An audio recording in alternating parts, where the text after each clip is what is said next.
So Chuck Schumer was on Morning Joe, and he essentially threatens American children and U.S. soldiers' lives if we can't pass Ukraine funding. That's how I hear this. Where he like, we can't pass Ukraine funding, that we got to kill it. We got to sacrifice United States soldiers. I'm going to let it play, and I'll get your reaction. We're at a turning point in America. This bill is crucial, and history will look back on it and say, did America fail itself? Why is it crucial?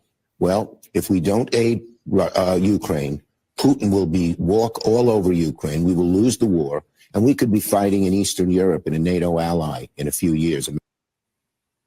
So we're supposed to believe this, that Putin is so weak that he can't defeat Ukraine because they're out of missiles. They ran out of missiles like a month into the war, according to these people. They don't have any decent equipment. Everything's falling apart. Ukraine's beating them. It's just a completely, a total Russian misadventure that's losing. I mean, they're just a complete inept, incompetent army. But they're also going to attack NATO, destroy the entire NATO army, and push all the way to the English Channel. I think there's a contradictory argument here. How can you tell us how incompetent and how weak the Russians are, but then also tell us they're so weak they can't beat the Ukraine, and next they're going to take on the entire NATO army, which ain't much right now. The bottom line is this: they don't care.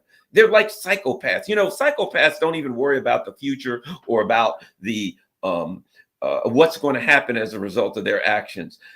Ukraine's already lost the war. They're just like Weekend at Bernie's, kind of a great metaphor for Joe Biden, but they've already lost the war, and they're just trying to say, like, look, we got to eat one last time, man. Can we get one more batch of money before this thing falls apart? We know it's going to fall, but we think we can get one more $100 billion bill through to fill our pockets before it collapses on us. That's the reality of it. Before the ATM runs out of power, they want to get the last $100 billion out of it, out of this latest international military scam. Now, there's a reason why they try and kill this motherfucker right here, Julian Assange, because the people who think the United States cares about really winning these wars, pretty unserious. They don't care. They calling for more money and weapons to go to Ukraine for the military-industrial complex. This war is over. Everyone knows this war is over. They don't care. They don't care if hundreds of thousands of Ukraine. I don't know. You probably know the numbers more than me, but I saw a number that said 500,000 that Ukraine. Somewhere between 500,000 and 1 million. You know, we don't exactly know, but 500,000 is a good number, probably higher. But think about this. Generally, at least 3 to 1 with injuries. So you're looking at probably around 2 million or more when it comes to wounded and dead in a country that has 25 million people now. All the ones that could got out, got the hell out. Yep. So Julian Assange is going to explain why we're at war in Ukraine, essentially. Because the goal is not to completely subjugate Afghanistan. The goal is to use Afghanistan to wash money out of the tax bases of the United States, out of the tax bases of European countries, through Afghanistan and back into the hands of a transnational security elite. So that is the goal, i.e. the goal is to have an endless war, not a successful war. The goal is to have an endless war, not a successful war. Now you guys see why Chuck Schumer wants funding so much? Why Michael Bennett wants funding so much? It's not about winning. It's about keeping the gravy train running. And it blows people's mind when they realize it's really that barbaric. It's quite literally that simple. Go ahead, Garland. You know what kills me? When people say, well, the problem with the Democrats is they don't have any spine. And I think to myself, you don't understand the situation here. If you think the Democrats don't have any spine, what they're implying is they really want to do good, but they won't stand up to the Republicans. No, it's not that they don't have any spine. I put it like this. Look at this. You try to stop the wars for funding. Their spine is titanium steel. Their spine is black diamond. It is the hardest surface known to in the universe. If you try to stop them from funding the war, Okay, but if it comes to something for the working class, then they get in a pillow fight with the Republicans. Oh, don't do that. No. Oh, well, we'd like to give you the money. And when they don't even have Republicans, they'll take Manchin and Sinema, and they're the designated Republicans. They're like, hey, we don't have any Republicans that can stop us from giving money to the working class. They're like, all right, you are designated Manchin and Sinema. We want y'all to block everything, and then we'll just say that y'all are the designated Republicans until we actually lose to the Republicans in the midterm. I mean, they don't even need Republicans. They'll make some up when they don't have them, just to make sure that they don't give any money to the working class. I'm gonna show you guys the funniest shit I wasn't planning on showing you guys, but I want to make Garland's point even more. Where is this fight in Nancy Pelosi when it comes against fighting Republicans? Because Nancy Pelosi called Ping a bunch of Chinese, secret Chinese. They also Putin puppets. I guess they both citizenship in Russia and China, apparently. But look at this video. This came out earlier today. I didn't have time to make a segment together. I'm just throwing this together at the end of the stream. I think this shit is funny. Medea Benjamin said, wow, Nancy Pelosi was going to hit me because Ping called out Nancy Pelosi for being an Israel apologist. And look how hardened, and this is to your point, Garland, look how hardened of a warrior Nancy Pelosi is when it comes to holding ground on the Israel-Gaza issue. They got these activists screaming at her. They've been protesting her for weeks. She's not fucking budging. She's holding ground. Not only is she holding ground, she was fucking about to punch Medea Benjamin in the goddamn mouth. I am not exaggerating. That is what she's saying on Twitter. Let's look at this. Voting yes or no? Are you going to vote no on the money? Are you going to vote no on the money? We saw you that vote you no? made $1 million. Are you going to vote no on the money? Congratulations on making money on that. We're not Russian sponsored. We're not from China. We don't have headquarters. You guys see what they said? We're not Russian sponsored. We're not from China. And Medea says that multiple times, referencing when Nancy Pelosi called Ping activists out, apparently for being dual Russian and Chinese citizens who got allegiance to the Chinese Communist Party or whatever. Yeah, no, then that wasn't on Fox News, fam. Nancy Pelosi. Not Fox News. Nancy Pelosi. Just letting you know. Well, how about this? How about this? So what you're saying is Russia and China is against genocide? I don't think that's an insult. You know what I mean? Hey, you're trying to stop genocide. Putin doesn't want genocide. And I'd be like, well, is that supposed to be an insult to Putin to say he's in opposition to genocide? I'm not funded by him, but apparently you're in favor of genocide. And in your opinion, he's not in favor of genocide. And you think that's an insult. That tells me all I need to know about imperialism. You know what? I wish that when they came up to Nancy Pelosi and said, we'd like to stop the genocide, she said, you must be working for Garland Nixon, that genocide-hating bastard. I know you're working for him. I'd be like, yeah, okay, I got him. I pushed him. All right. The hat. I gave him a free I support Yemen hat to do it. Let's continue because they haven't even got to the funny part yet. Our headquarters is right here in the United States, and we don't want you giving any more money to Israel. Our bridges are crumbling. San Francisco has so many problems. We need the money at home.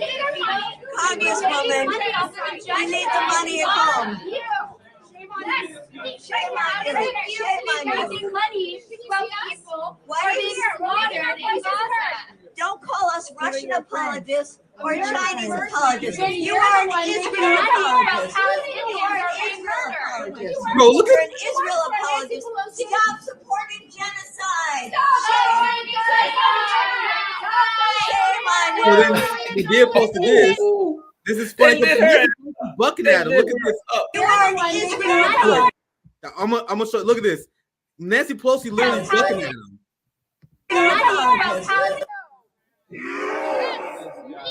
Have you ever seen Nancy Pelosi fight this hard for the working class? Against the working class? Yeah, she fights hard. But she I'm was glad to see fuming. that. Like, she has so much Botox, she can't show that much emotion. You know what I mean? Because of the plastic surgery. But you see how fucking fuming she is? That's as much emotion as she can show in her plastic ass face. But go ahead, Garland. Well, I'll say this, and because I know Medea Benjamin, and I like Medea Benjamin. I've known her for years, right? She's a friend of mine. But I remember in 2020 when people like me were saying, there ain't no way in hell I'm voting for these Biden, you got to be kidding me, right? Medea was like, no, Trump's bad. We got to vote for a lot of these people who are good-meaning people. actually thought that Joe Biden was an option, and people like us were saying, I think you're making a mistake. And they, we got the whole, well, we'll just elect him and pull him to the left or whatever. We're like, yeah, good luck with that. Well, Medea Benjamin as really horrible said that? as this She is, was one that said that. She said that?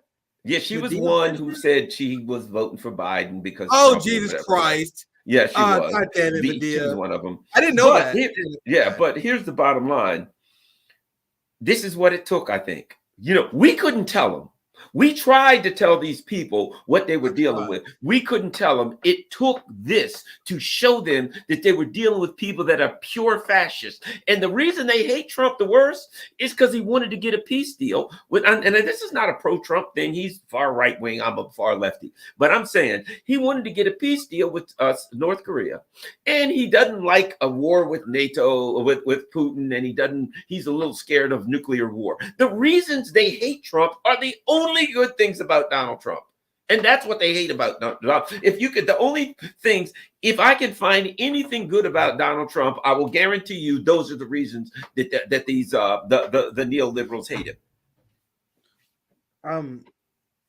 Like the people who told people who vote for Joe Biden, they should be embarrassed. If I voted for Joe Biden, I wouldn't be able to sleep at night. You understand? You guys understand how much my mental health would be fucked up right now? I already feel bad that I can't stop the Gaza genocide. Exactly. Somehow. Like I feel like I'm mad at myself for not being fucking Superman, apparently.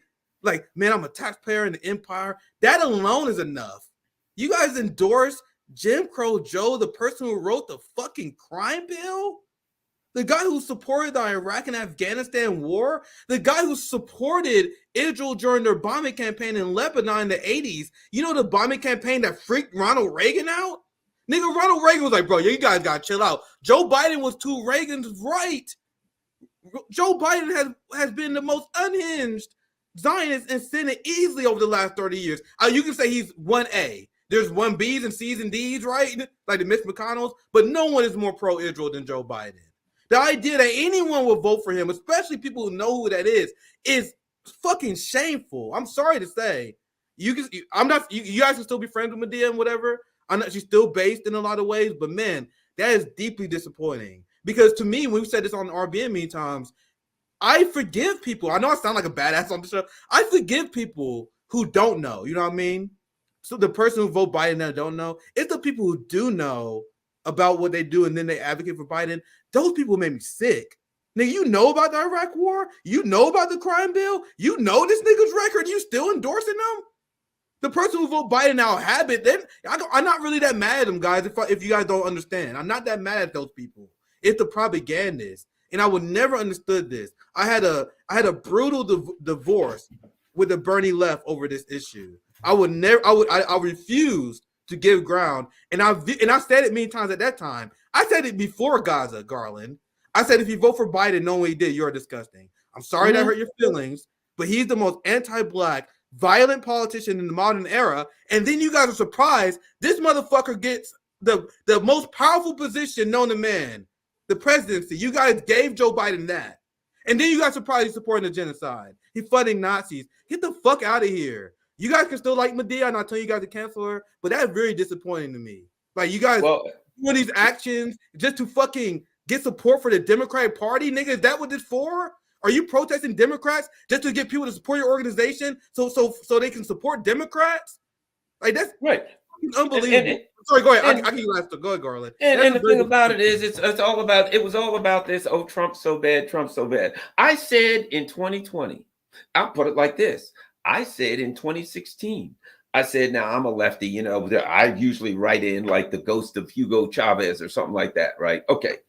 But I said then, if somebody put a gun in my head and said, you got to choose Hillary or Trump, I'd have voted for Trump. If somebody put a gun in my head and said, you got to vote for Joe Biden or Trump, I'd have voted for Trump. I would have chosen Trump over those people. But now, I'm not, certainly, I ain't voting for nobody in this system, but I'm just saying from the perspective of what you just said, I know their history. I know who these people are. I know what they're going to do. I'm not voting for that. Now, I'm certainly not voting for Trump, but my point was, to me, even when people were saying to me, well, you know, Trump this, Trump that, and I'm like, I don't know Trump that much. I know he's terrible, but I know these people are really, really dangerous, and they scare me. And there's no circumstance under which I'm voting for those people. I don't understand the whole issue of people being that anything could be scarier to you. Trump or anybody else could be scarier to you than Joe Biden or Hillary Clinton. To me, it's absurd.